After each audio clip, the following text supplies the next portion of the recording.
Hey, this is Anney. And Samantha. And welcome to Stuff Mom Never Told You, a production of iHeartRadio.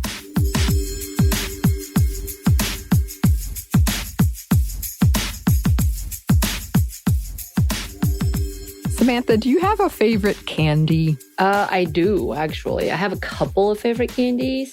Let's hear them. One is Werther's Chewy Caramels. I've talked about those on a different podcast. And I know it's old people candy, but I love them. Love them. And usually will have them on hand.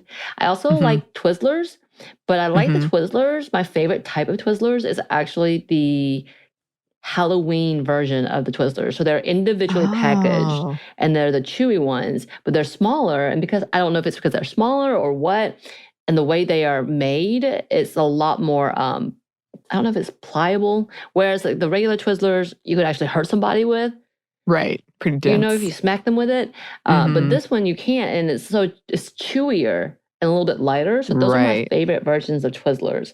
But those two are probably my faves. Oh, okay. What about you? Yeah, so I have 5 different candies. I'm actually not a big candy person. And I know I've told the story before. When I was a kid, I would just get all the candy for Halloween and then sell it. Nice. But because of that, it is a very strong message you get that you should want candy as a child. And so now I have a tradition around Halloween. I try to find, not buy, a Reese's, a Kit Kat, a Butterfinger, an Almond Joy, and what's the other one? I don't know. Something in that vein. Why are you trying to find M&Ms, M&M peanuts. So those are my favorites. That's my Halloween tradition. Wait, but you said you try to find them, but not buy them. What's the point of just finding them? It's the Halloween spirit. I don't go trick-or-treating, but I used to be able, back when we went to the office, our office does have a rather large candy bowl. And that was my, usually I would find success. Enough patience. I actually would dig out the Twizzlers in a little candy jar. Yes. Yeah. I love how people have these little, Samantha must have been here. All the Twizzlers are gone. They're just so good. And I will actually eat them. Yeah. And that is a great segue into what we're doing today. And I do want to revisit it in a second because as we're recording this and as it comes out, Halloween is upon us. So we thought we would try something new and read some fiction. Finally. Yes, finally. So we are planning on having some recurring fiction readings, maybe once a month or so, but don't worry. Nothing much is changing. We'll still have the same content, just some fiction every now and then because we thought it could be fun. It was fun for us to do, and we both like fiction and doing some real grade A acting. No, of course. Oh, so good. I'm so great at it. This is if podcast have an Oscar category, this we should be entered. Absolutely. Oh, absolutely. So some disclaimers before we get into this. This is something that I wrote with, the idea was in part inspired by a friend, and I'll get into that after the fiction because I don't want to spoil it too much. It's short. It's a short form. It's not really scary. It's very, very silly. And yeah, I didn't really, if at the end of this, and I can hear Eves' voice in my head saying stop, you're disclaiming it too much. If at the end of this, you're this doesn't really make that much sense. I condensed a lot into one thing, and then I didn't want to spend too much time on that part of it. We will get into that after. It'll make sense once you hear it, I think. But all right, without further ado, we're going to get into this story called Twisted.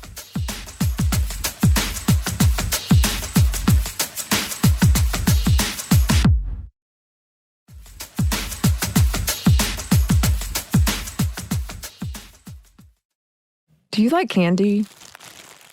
No, me either. Too sweet for me. Can't stop myself from accepting it, though. Old habits and all. They really teach you to covet that stuff as a kid. My best friend, she loved candy, though. There was one candy I liked. Loved. They were called Twist. Did you ever have Twist? No, most people haven't. They were delicious, red, chewy licorice vines with a green gel filling. The flavor was watermelon, but to me, they just tasted like red. You know what I mean? That fruity, sweet, artificial red flavor? My friend and I both loved them. We'd pack bags full of them and sneak them into movie theaters and chomp away at them, but they were discontinued. We looked everywhere for them, every store, the most random corners of the internet. We even reached out to the manufacturer, but they were gone, unattainable. We went as far as to call the company that made them. I know that sounds extreme, but have you ever truly loved something and been so heartbroken, so desperate? It seemed impossible that something could just be gone.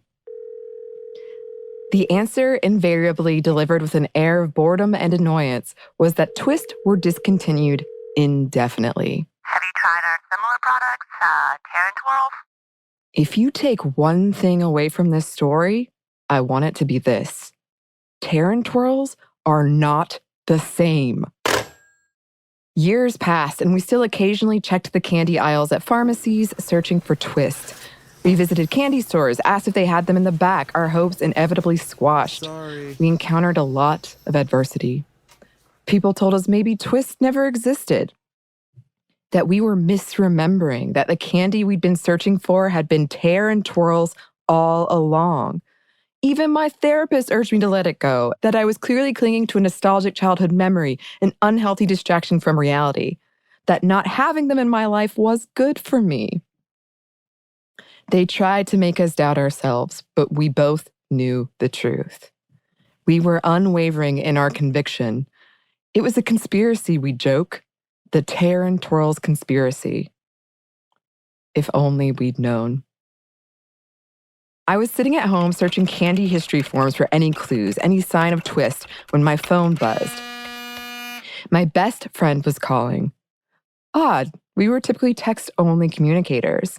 When I answered, I could only hear her panicked breathing. Foreboding settled over me, heavy and suffocating. I found them, she said. I found the Twist, but I found something else. They keep calling me. It's an unknown number. They never say anything. I think I turned something up. They're coming for me. They're probably coming for you. Then she gasped, followed by a jarring sound of a phone being dropped, a connection being cut. I called her back, and all I got was a robotic message that the number I was trying to reach had been disconnected. The number you have called has been disconnected. Fear clawed at my stomach, constricted my lungs. I drove to her house, my thoughts racing. No lights were on when I arrived. It was silent, but her car was still there. I knocked on her door. No answer. I stared at her door, willing it to open, terrified of what would happen if it did. But then, a strange light in the night sky caught my attention. A ball of energetic white, darting, dancing, almost joyous. I was riveted by it. It was beautiful. I stared at it, unmoving for hours, uncaring of the cool, damp air. I remember thinking it was the anniversary of my dad's death. I wondered if it was him. Strange thoughts that come to you. I watched it until my legs were covered in bug bites, my neck ached from looking up, my eyes burned with exhaustion. The sun rose and the mysterious light disappeared. I blinked, an unexpected loss roaring to life inside of me. Still, no sign of my friend. I wandered around her house, looking for some clue of where she was, what had happened. I found footprints, clearly the result of running, leading into the woods behind her house. I followed them, but right before the tree line, they disappeared. I spun around, searching. A crisp, crinkling sound tore through the oppressive silence. I froze. My heart pounded in my chest as I slowly looked down to the sources of the noise. Something peeked out from under the sole of my shoe. Mouth dry, I reached for it, refusing to acknowledge the possibility, the miracle that it would be. I recognized the packaging immediately. Bright red lettering outlined with white spelled out the item I'd coveted for so long. Twist. Frantic hope crashed over me. Reverently, I took the package in my hand as one would a treasured family heirloom. So many memories came back to me as I gazed upon its beauty. of family outings at movie theaters, giggling at the loud crackling of the illegal snuck-in candy during quiet moments, munching away as me and my best friend dug through our Halloween candy hauls, my dad making sure to pick me up any of the rare packages he saw just to see the way my eyes lit up, rationing out those precious, precious ropes of red. There were tears in my eyes. Finally, I tore my gaze away. I looked up and my breath froze in my lungs. A dark, shadowy silhouette stood in front of me, a black hole in the periwinkle of post-dawn light. I had not heard anyone approach. I couldn't be sure if the voice spoke louder in my head, high and cold and dead. You should have let it go. Now your friend has paid the price, and so will you. It said. Where is my friend? What did you do to her? My voice shook. We convinced her to comply, as we will with you. To not do so will result in erasure. Who are you? I paused, then amended. What are you? His presence was sinister, overwhelming. We are the shadow, the silent puppet master, your saviors. We just wanted twists, I said, clutching the package to my chest, proof that they had existed. There was a moment of silence. My body seemed frozen in place. Then the voice said, You should have accepted the tear and twirls. Anger came to my aid then. I shouted at the void. Tear and twirls aren't the same. They don't have the filling. That filling was called green fruit flavoring 23, combined with red 42. It interfered with our mind control frequencies. The nostalgia and love for the flavor combination of this candy allowed for resistance. It could not be tolerated. We discontinued it, erased it, or so we thought. It seems we underestimated your devotion to a candy that only served to rot your teeth and degrade your body. The derision was palpable. Let go.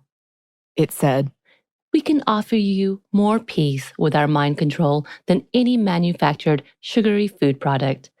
We can take away the burden of agency, of choice.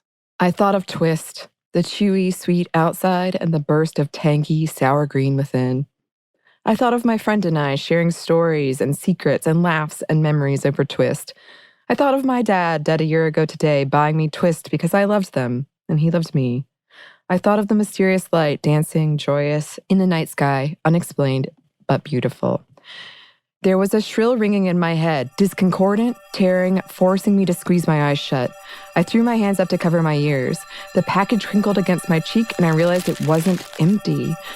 My heart pounded against my chest as I collapsed to my knees. I could sense the presence getting closer, cold tendrils wrapping around me. With fumbling fingers, I reached inside the package, finding one small segment of the sticky, rubbery candy, and just as all was lost, I popped it in my mouth. Chewing frantically, the pop of sweet and tangy, the texture chewy and gooey. At once, an explosion went off in my brain, the warmth of so many memories forcing away the cold, cutting off the scream of fury. As I opened my eyes, the dark silhouette stumbled back, and in one horrifying moment, I saw its face. Gnarled skin, pointed bared teeth, and red-filmed eyes before it vanished in one disconcerting blink, as if it had never been there in the first place. I ran and ran and ran. I have been on the run ever since, looking over my shoulder, the omnipresent weight of being watched, crushing. Now I hide, waiting for the shadows to come for me. I managed to track down a bag of Twists. It could be the last bag in existence. There is no way of knowing. And no one will believe me when I say they must be brought back. The flavor combination is illegal now. The question is, are you a Twist person? Or would you prefer the tear and twirls?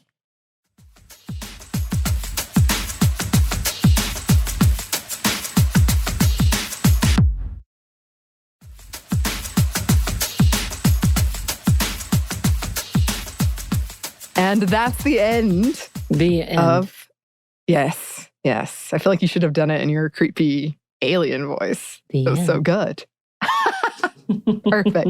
Perfect.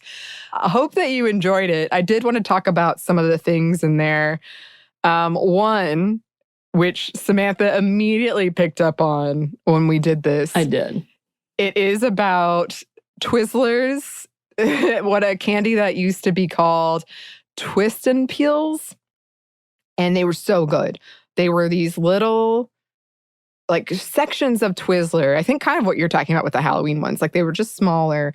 And inside was this like watermelon gooey candy stuff. And normally I'm not a big fruity candy type of person. And I'll just like go out of my way to not have it in my life. But for some reason, I loved these. I loved them. And some of this is autobiographical. Me and my friend Katie, who's part of the impetus of this idea, would sneak them into movie theaters and we would just eat them by the handful.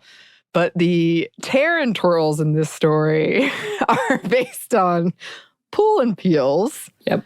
Which is a different type of Twizzler, but you picked up on that. I was like, are you talking? Because I like the pull and peels. And also, there isn't a new form of Twizzlers that has gel, like the candy fillings. The gel in it. I don't know. There's 3 different flavors, apparently. Like there's a variety pack for it. Mm. I saw them the other day, and I was like, they got a type of it. I think it's called Twizzler straws, though. Or something along those lines. I'm like already, it's so funny how these opinions get solidified and are so intense because I'm already like, no, it's not the same, even though it very well could be the same. I'm just rejecting this very idea. And, there's probably a very good reason they were discontinued, as I tried to touch on in this story. But yes, you did, in a different manner. In a different manner. So the original idea for Twisted was supposed to be a 10-part series that was a real send-up of true crime. And so it was going to be me and my friend Katie trying to get to the bottom of what happened to Twist and Fills, which I think I called them Twist and Pulls earlier, and that is incorrect. They were called Twist and Fills. And in the process, kind of bumbling into this conspiracy theory that involves, like, we call the FDA, we call the FBI, and all these people, and then one of us ends up in jail, and then the aliens are involved. So it was supposed to be like a 10-part thing. No one would go for it, Samantha. I don't know why. But just to shout out Katie for spending a good 2 or 3 hours with me and brainstorming this. And then apologies to literally everyone who's ever been at a work event with me when I've had some alcohol for just telling them all about this idea and then being like, stop talking about this discontinued candy. Even better. But I do think when I have had those conversations, almost everybody had a similar item or candy from their life that they were like, I loved this when I was a kid, and now I can't find it anywhere. And I've searched and searched and searched, and I have looked on eBay and all. You know what? I probably haven't. If I had a Twist and Fill right now, I bet I wouldn't even like it. But the nostalgia would be so powerful, though. Yeah, for sure. I think that's one of the big things about candy, as I was saying, when you're looking back as a kid, and a lot of those big holiday events or fun events are associated with candy, that it does just become like this. I'm not sure why I want it, but I do want it. Right. Well, sometimes it's also just again, the way it's described. For you, this is a true thing that you had. But when you think of things like The Lion and the Witch and the Wardrobe, I'd never had Turkish Delight. But the way it was described to me, I was like, oh, damn, yeah, I want some of that. And then now knowing what it is, I was like, no, I wouldn't. I don't want that. I don't want that. That's what Turkish Delight was? What? Right. Of course, there's a lot of metaphor. Like, this could be talking about cocaine. And I was like, oh, what?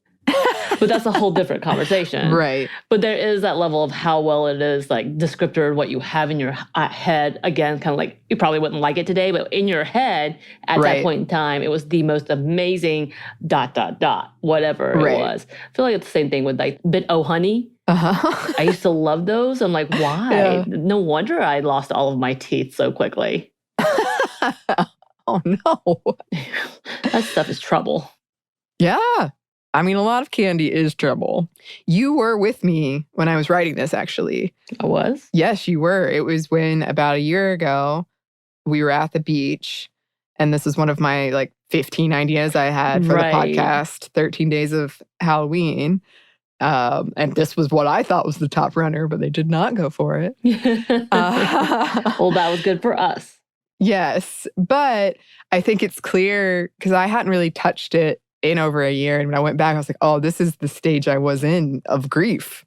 Because there's so many elements of like the father being dead and having these memories come back, and then seeing, like, making connections where there probably weren't connections, but you're thinking like, oh, maybe that's some kind of sign, or, you know, trying to see those things all over the place, which is an idea I'm really dorkily fascinated in, is that humans see patterns where patterns don't exist a lot. Oh, yeah. And so when I was kind of stumbling through the strange disclaimer of like, it doesn't really make sense. I hate it when creators say this, but that was kind of on purpose. It was supposed to be like, is this connected or is it not connected? I don't really need to go too deep into this silly horror story I wrote.